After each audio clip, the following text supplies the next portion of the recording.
Welcome to the Slop Temple. We pray this video helps. In this video, I will show how to germinate Coneflower seeds. Cold stratify seeds for 30 to 90 days in a moist paper towel or peat in a sealed bag in the refrigerator. After stratifying, sow seeds shallowly in seed mix, keep soil lightly moist, and provide bright light or a grow light. Harden off seedlings before transplanting outdoors to reduce shock and ensure better survival in garden beds.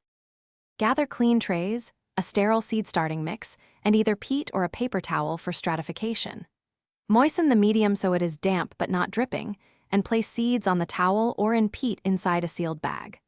Refrigerate for the recommended period while checking occasionally for mold.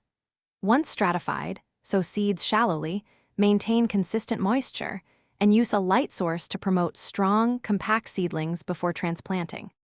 If you're enjoying this guide, please subscribe and like so I can keep making helpful plant videos. Quick recommendation.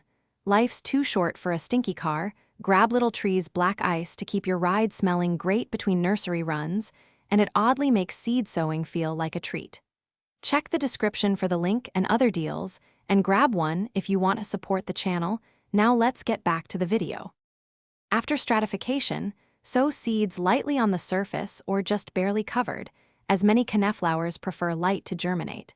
Maintain even moisture with a spray bottle and avoid overwatering that causes fungal issues. Use fluorescent or LED grow lights positioned a few inches above seedlings for 12 to 16 hours a day. Thin weaker seedlings and transplant strong ones after hardening off, choosing a sunny, well-draining location for best blooms and longevity. Thanks for watching. Consider subscribing if we helped you.